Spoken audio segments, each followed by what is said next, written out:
Hi everyone, welcome to this week's video. My name is Carolina and this is my channel where I share a little bit of the things that I like or some discoveries of nice art supplies, some tutorials or sketchbook tours. So if you like this type of content and you are not subscribed yet, please consider subscribing to my channel. I will take the chance to thank everyone that has been watching my videos lately, that have been leaving comments and using my links. I really appreciate it. It encourages me to keep going, and I hope that you enjoy today's content as well. Today I'm gonna be talking about a technique that I really like, and I find that the results are really beautiful and you can do it with very few materials. I had someone asking me about it in one of my videos, I believe was my sketchbook tour. So today I'm gonna be talking about negative painting. I have some examples here of paintings that I did using this technique. And I'm gonna show you how to do a very simple painting using this technique.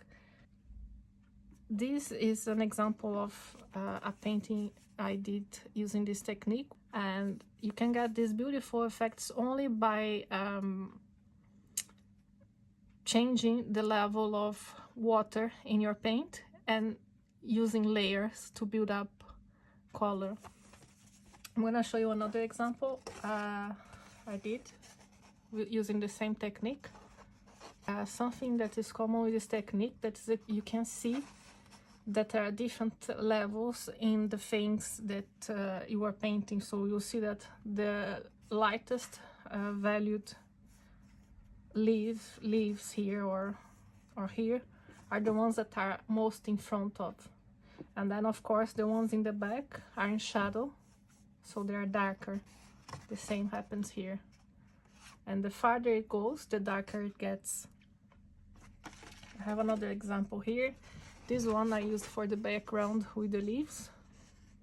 It's not as intense as this other one or this one.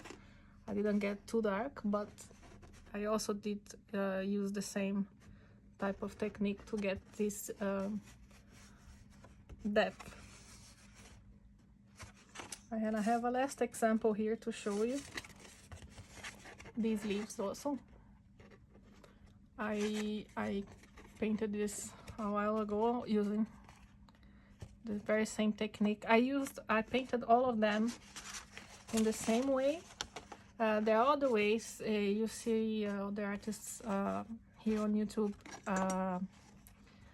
painting with this same technique, but in different ways. I'm gonna show the way I do it here, and then you're free to try different ways and see what works better for you. So for this type of technique, you want a paper that can withstand good few layers. I would say at least 4, maybe even 5 layers. So it needs to be either a good quality cotton paper, or if it's a cellulose paper, at least 300 GSM. Otherwise the paper will get too buckled and it will just not work nice enough. You know, you won't enjoy the experience also of painting. So for these 3 paintings here, I used Arches cotton paper. This one, for example, I used a thinner paper that is 185. It was a scrap of paper. You see, I had a failed painting here I didn't like, and I painted on the other side. So it's quite thin. It's quite thin, you see. It's the 185. It's a bit buckled, as you can see, but I was able to pull it off because it is a cotton paper nevertheless. So even so it gets a bit buckled, I managed to work on it.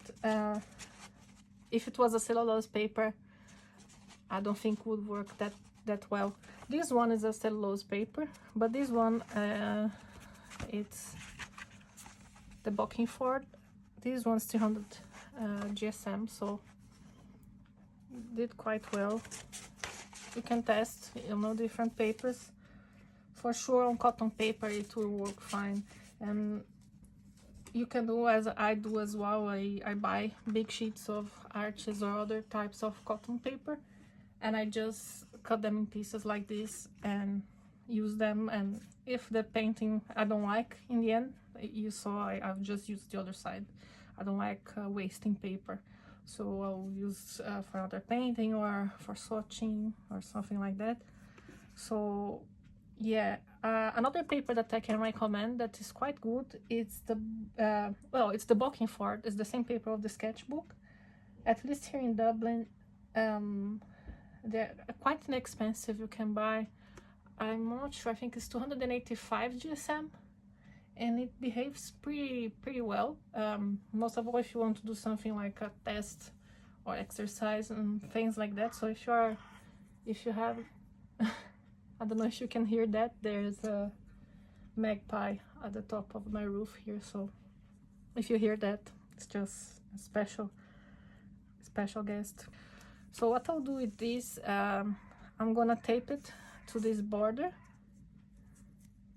Yeah, it's still here, it's closer now.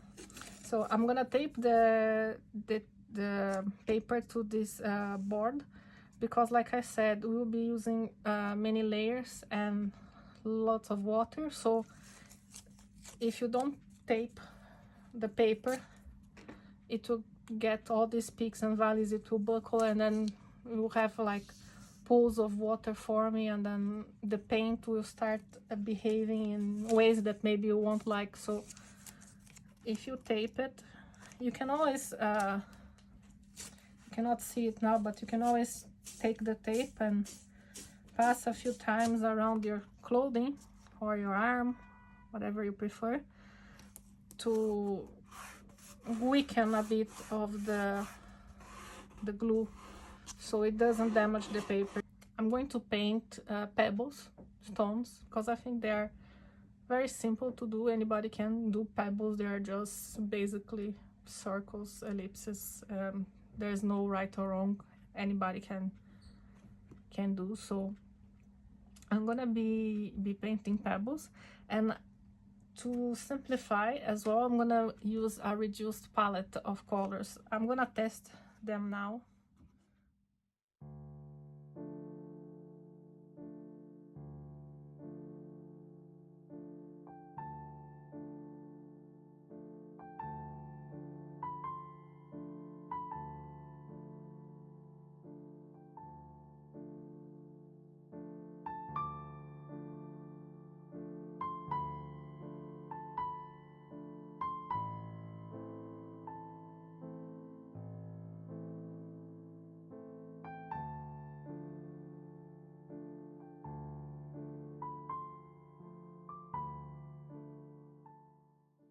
So the first thing you do is to completely wet the paper.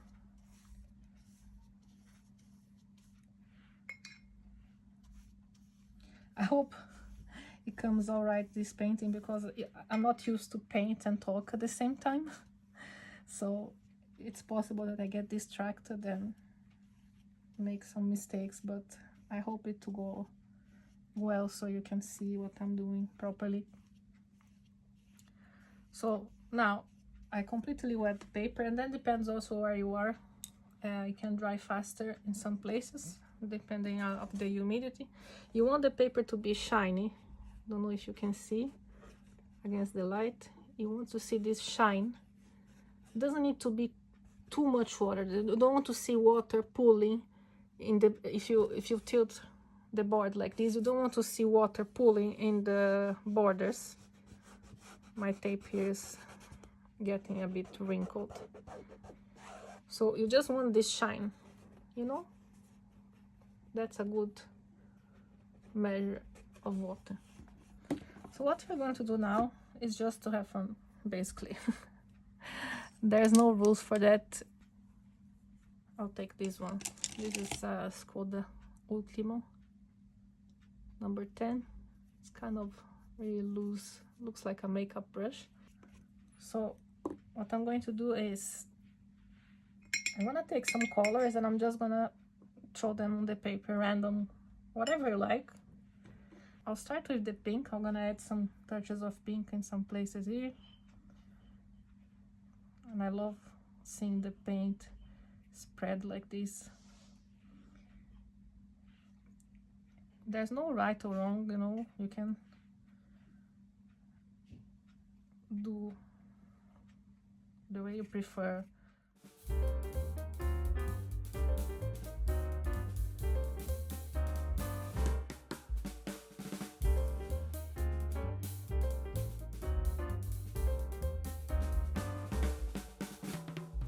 Start light.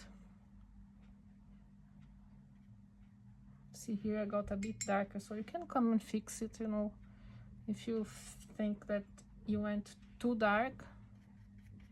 You can always add a bit of water.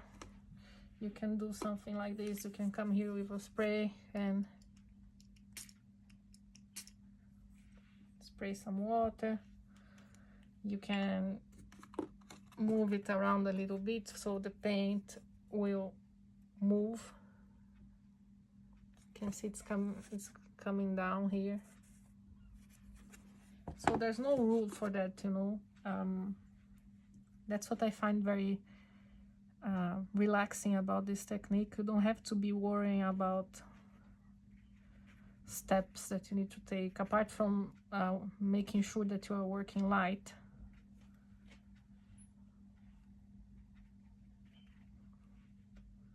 It's a very loose approach. So let me see if I get a bit of ultramarine, the intense ultramarine.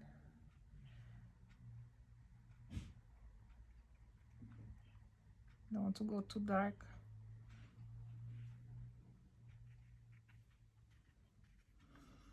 And you will see, sometimes you look at it and you think, oh, but this looks already pretty dark. But you have to always remember that the watercolors always have a color shift. Most colors, at least, there are a few that dry pretty similar to when they are wet, but in general they always have a slight drying shift, some colors more than others, and it dries like lighter.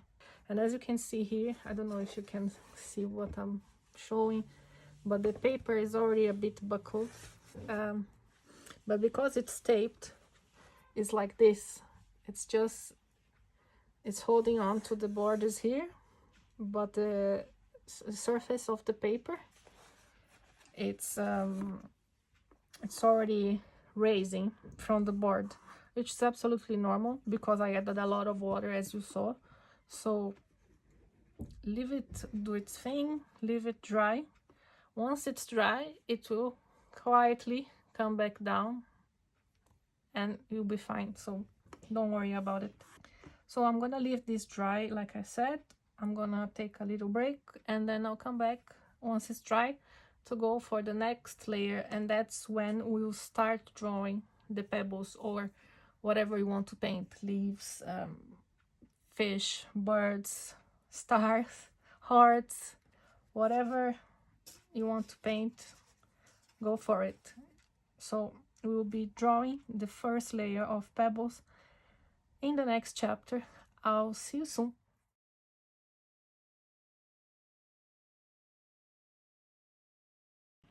And I'm back. I let some couple of minutes for it to dry completely. You can see here it's not too dark, still quite light. We can do some adjustments in the end as well. And something I was thinking about while I waited for this to dry is when you're choosing colors for negative painting, something to keep in mind as well is that the colors that work best will be transparent, or at very least semi-opaque or semi-transparent, because oops I just hit my trolley here with my brushes. But because as you will be working layers, if you use opaque paints, you can lose a bit of the depth that you get as you keep adding layers. So I would recommend always doing a test, of course, staying a bit away from opaque pigments, or even if you use opaque pigments like I used in one of the paintings. I show a bit of cobalt turquoise or cobalt teal. I used it very diluted, so it didn't appear very opaque. And another thing about colors that you want to keep in mind that will help you also is, at least at the very beginning, try to avoid combining colors that are complementary. So I'm gonna show you here in this this is a watercolor wheel. So for example,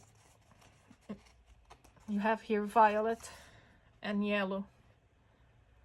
So if you add two complementary colors on top of each other, they will start neutralizing each other. So these two together will start turning into a brown, so it will get muddy.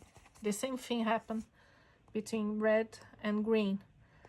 Of course, if you add a little tiny bit of green to a red, it will make it darker, or red to a green will make it darker. It can make it nice, but I think for the beginning, the easiest thing, the foolproof thing to do a negative painting, very simple, is to stick with analogous colors. Then you'll be sure that there won't be a problem. So you can take like a green and a few blues, or like I did here, I took a blue that is more in this area, that is like kind of a blue violet, a violet, and a pink that is more or less here, or red violet. So they are all close to each other, you know what I mean? They're all in this area. Or you could do yellow and oranges, or a yellow, orange, and red. So this way you will be sure that there won't be any weird things going on. Or otherwise, you can start adding layers on top of layers, and then you end up with some yucky brown. And you know, sometimes brown works as well. I think I have another painting of stones in brown. I could not find it to show another negative painting, but it's better when it's intentional. So what I'm going to do now is to draw a few pebbles. I'm using this pencil here, is a Stadler Norris erasable. I'm using one on a color that is similar to the color I'll be using, that is ultramarine or Indian tone, so it won't stand out too much. Of course, if I put a yellow pencil here, it would stand out too much. It would mix with the blues and things like that. So you want to use something that can just dissolve in the middle of the painting. You can also use watercolor pencil if you prefer.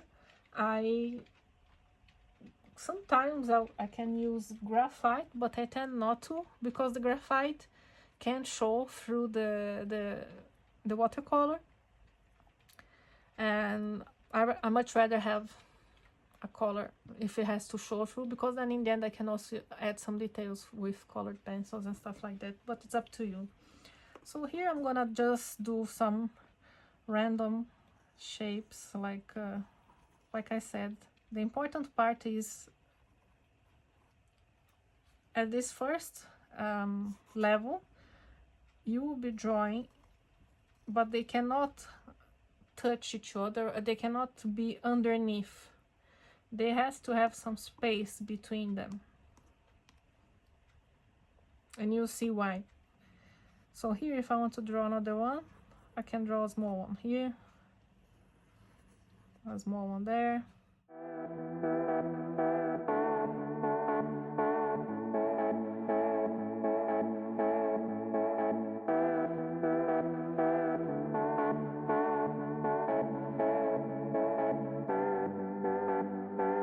So where I'm going to paint the second layer around all of these pebbles. These I'm not gonna paint. These are the ones at the top. Their color is the paper color, and that's why it's called negative painting, because not painting the figure itself, you are painting the negative space around it. So how do I start? I start from a corner. Can be here. I'll start from here because I'm right-handed, so it's easier to start here and then go like this. I'll just test here a little bit the paint, if it's diluted enough. Yeah, it looks good. So I'm gonna start here in the corner, painting around the shape that I just drew. And what I like to do also while I'm painting this, I keep taking a bit of this tone, a bit of that tone, to give some variation.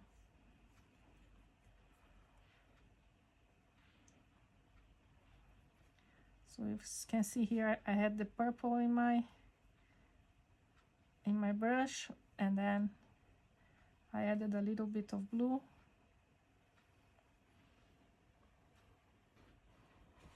So I zoom in a little bit so you can see better what I'm doing here.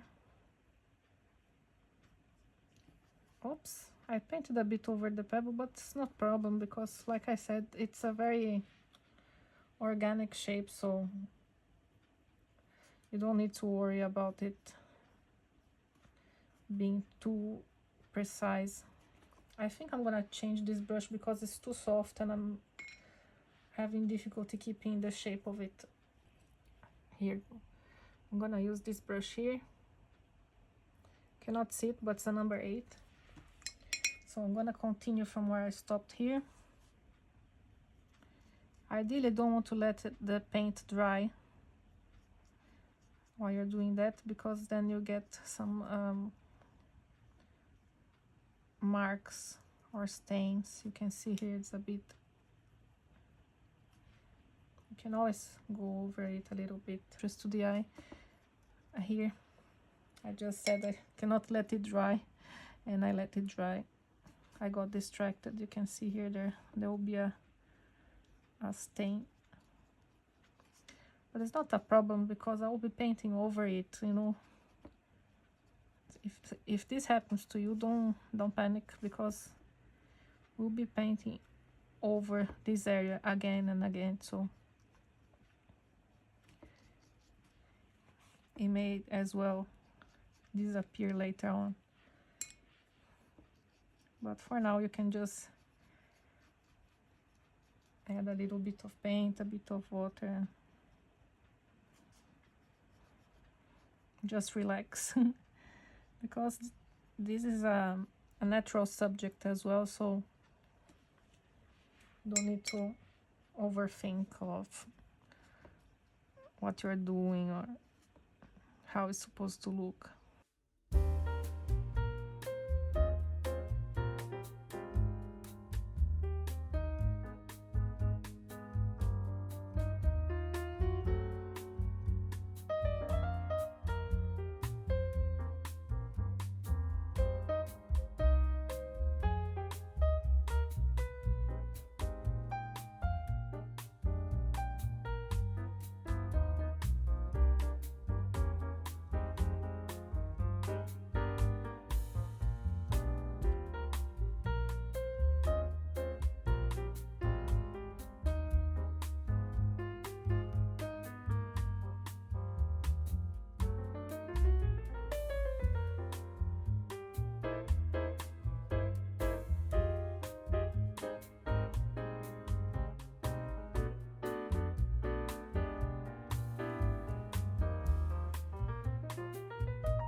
I finished with the second layer.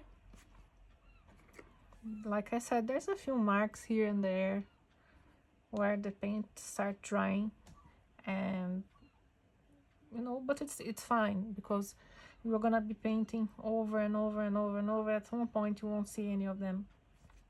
So again, what you have to do here is wait until all of this is dry, and when this is dry, you're gonna do the same process, but this time we're gonna start drawing stones underneath them.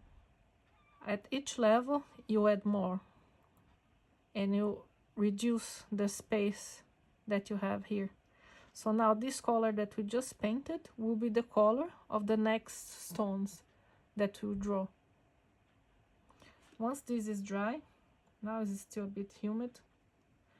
Once this is dry, I'll come back, I will draw another set of stones, I'll paint them, and then I think, because it's getting quite dark here and I'm not sure how this will be showing on video, I think I may have time only to paint another layer, and then I'm gonna continue tomorrow morning until we get to the end of this painting, where I'm gonna show you also how we can add some embellishments and things like that to make it even more pretty.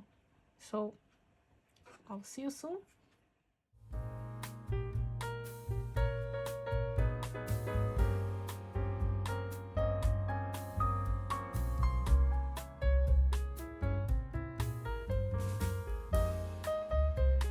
And now it will be easier to fill in as well with the paint, because there's more closed spaces, so you don't have to be constantly juggling with the drying paint to avoid stains. I think I'm good here. The same principle applies. I'm going to start painting from a corner. This one is easy because it's already closed here. You can see. Still taking care not to go too dark. You know, try to darken just enough.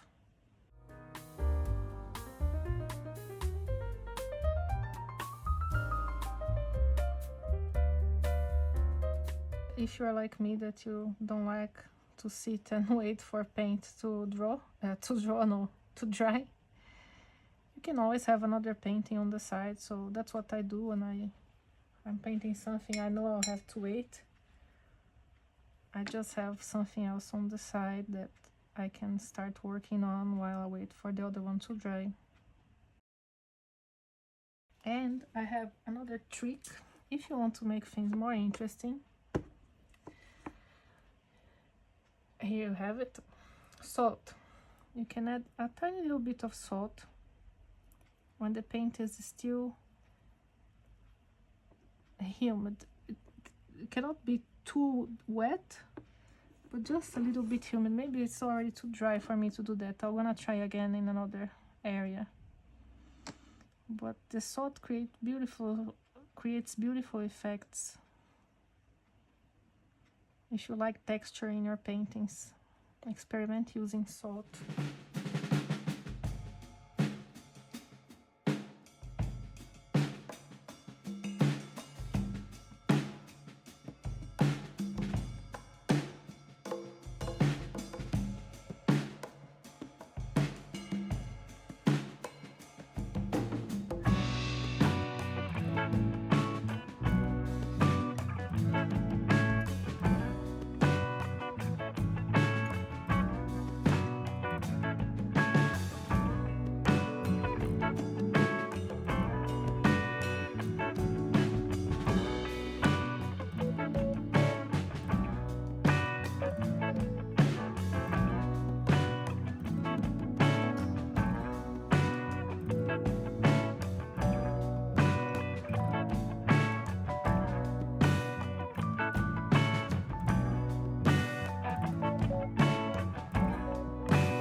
I'm finally back after finishing all these layers.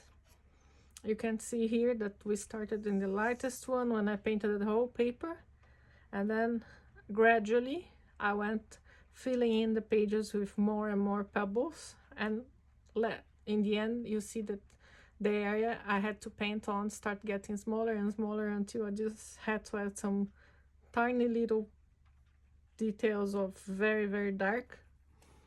I intended to do this as a mostly monochromatic blue painting, but it ended up more leaning on the purple side, which is fine with me. I think the colors match nicely. As you can see here, there's a kind of a stark contrast between my first layer and the following ones, because the subsequent layer after this first one, the second, I guess I made it more than one step darker. So it happens that if you start very, very light and then the following layer is considerably darker, you're gonna see a lot of contrast. But this is something you can fix now at this stage, and that's what I'm going to show it. The contrast gets too much attention. I want to make it fade a little bit in the background. So what I intend to do is, you see this little stone here that is on top of this stone? It's like they're really piled up. So that's the same thing I want to try in one of these stones here. I'm gonna try with this one in the corner first and see how it goes. So what I'm going to do is I'm gonna imagine that there's another stone here at the top, and this other stone will be light. So I'm gonna paint all around like I said, but I will only paint on top of this stone. You'll see what I'm going to do. It's gonna make more sense as I do it. And I think that for that I'm gonna use a very light mixture of ultramarine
just trying to keep a nice variety of values from the lightest to the darkest. In real life, you would see a variety of tones. If you have a bunch of gray pebbles topped on each other, there's a gradation of many different tones of gray and brown. So that's why you're trying to replicate here, trying to keep a gradual variety of tones. So I think that now I'm happy with it. I think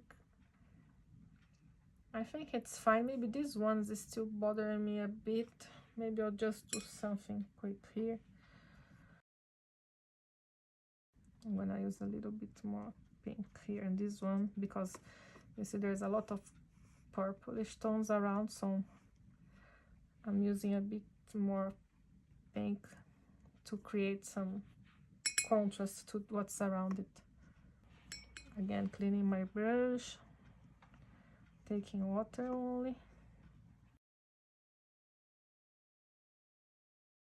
Now, I think that something that I also like to do sometimes is to add some patterns, some details or something a bit more, just to, I don't know, to give it a bit more interest. I like patterns, I like adding textures and stuff. By the way, let me show you the texture of the salt. I forgot to mention, between the layers I removed the salt, of course. And here you have the texture it creates. You can see here and here. It gives it this speckled look. You see more in these tones in the middle here, which is really nice for natural stuff like trees or bricks or anything really that you would like to have a bit of character, a bit of texture. So you can experiment with that. You can create shadows. Yeah, maybe I can do it here or here. You can create shadows between these tones. I'll show you. So you take a bit of water. Let's say there's a shadow from this tone on the top of this one. You add some water here in the one below, and then you come with a little bit, very, very light paint, and you add here in the corner.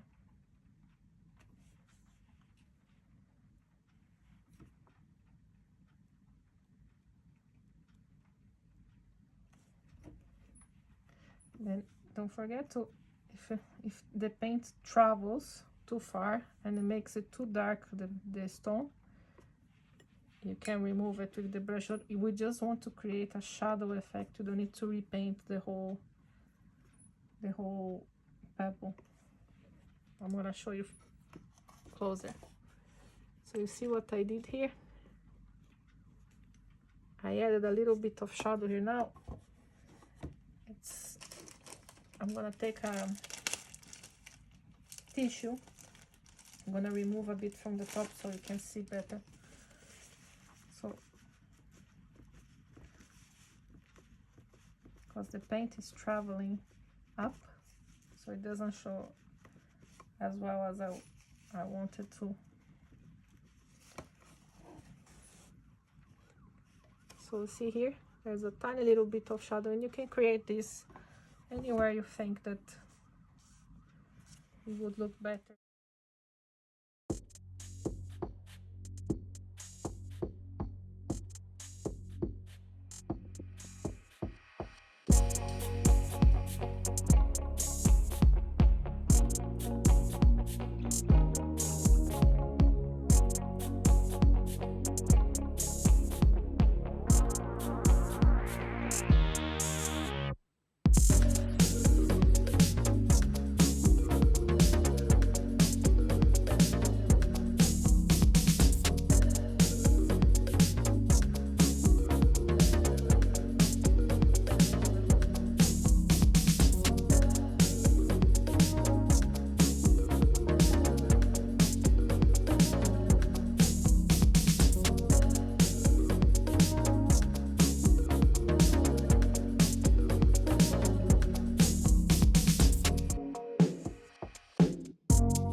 yeah, I think that I'm okay with the way it looks now. And the next step, something you can do also if you want to add a bit more pizzazz, I guess, to the painting. In this case, because I'm painting stones, I am going to add some pattern, I think. So something you can do, I'm gonna try in this one here on the side. I'm adding clear water, and now I'll come with a bit of the pink, and I'll just drop it like this.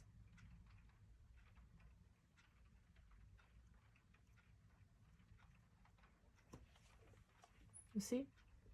A bit of pattern.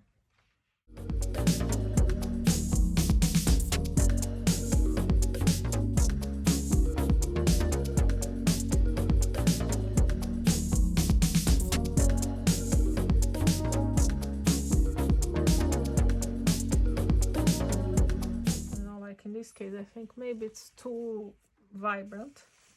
Not as vibrant. I didn't want as vibrant. You can come with a tissue and pull it back a little bit, and here you go.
I'm done with this part. I think the rest looks good.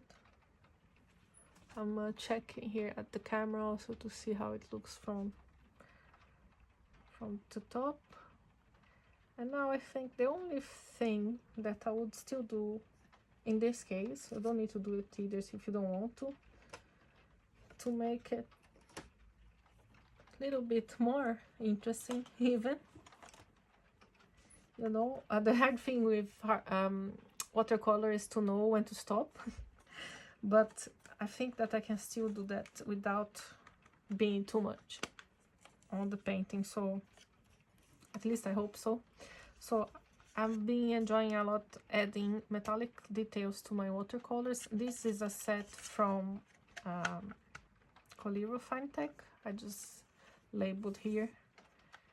I think it's Galaxy Set, the name, if I'm not mistaken. I'm gonna leave a link here below on Amazon for this set. And it has some tones that I think that they would fit nicely with this color palette, so I'm gonna use them.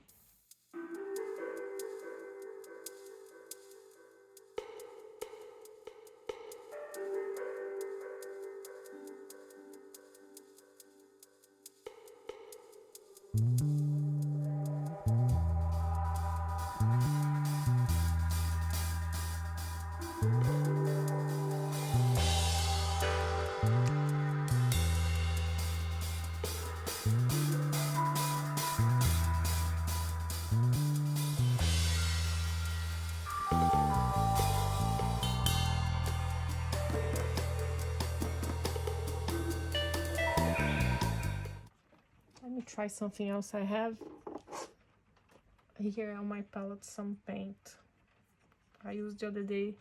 These are the Sennelier Iridescent colors. I have a video here on the channel. I'll leave a card for the review. And this is a copper.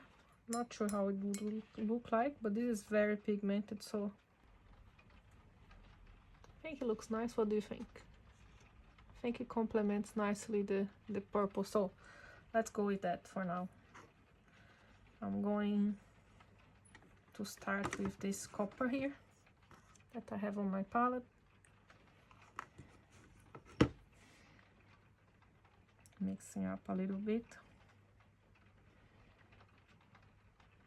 And then I'm gonna add some details.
Ready for the last step, the most satisfying one, that is removing the tape. But don't take this lightly. That can be the final step that can destroy your painting, so my suggestion is to start very slow to check if the tape is removing a bit of the paper. If it does, stop it. You can always use a hair dryer to warm up the glue and make it easier to remove. And always try to remove the tape outwards instead of pulling down like this. Just gently pull it outwards.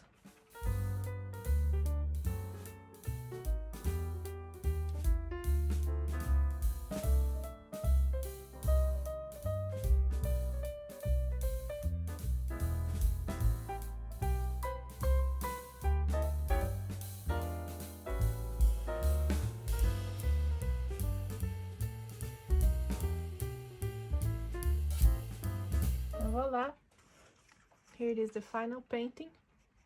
Here you can see that it happened that some paint seeped through the junction of the tape. There's also another way you can fix that with some acrylic paint. Here I have Dalerone white. Have to give it a good shake. You can just go on top of it with a tiny little bit of acrylic paint.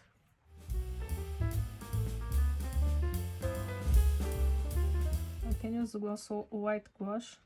It has to be an opaque paint to cover that color. There's a little bit here as well.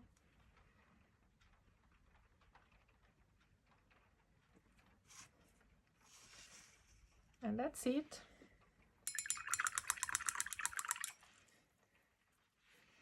I'm gonna add the final thing that you also should do in your painting is to sign it. So that's what I'm gonna do here.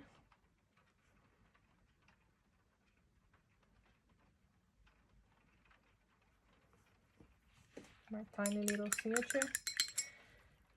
And that's it. Another thing you can do, I didn't mention before, if you want to add some details with colored pencils, you can also do the shadow between the pebbles with colored pencils. I hope you can still see it. It's getting darker. It's raining also here in Dublin, so maybe you've been listening to the rain. So yeah, you can always add more details with colored pencils or shadows with colored pencils. And that's it. I hope you liked this tutorial. If you did, please give it a thumbs up. If you are not subscribed to the channel yet, please subscribe, click the notification button to know when I'm going to be posting the next video. If there's anything else you would like to learn and you've seen in another of my videos, please leave it a comment. If there's something I can show here, I'll be happy to do so. And another thing I would like to say, just that Domestika is having a sale on all of their courses, and they're all for €9.90. In the US, I'm not sure, but they're all for the cheapest price they can ever be. So I'll tell you, and I think this will be for another 2 days and a few hours. So if you have any courses that you would like to take, I think that's the opportunity, that's the chance. So just pop it on their website, check. There's a lot of watercolor courses, a lot of interesting things. I have a few of them in my basket, and that's what I'm going to be doing later, to taking some courses. So I wish you a happy weekend if you're watching this now, or whenever you're watching. You have a nice day or evening. We'll have a bank holiday here in Ireland on Monday, so I'll take this time to do a bit more painting. And I'll see you in the next video. Thank you for watching. Bye!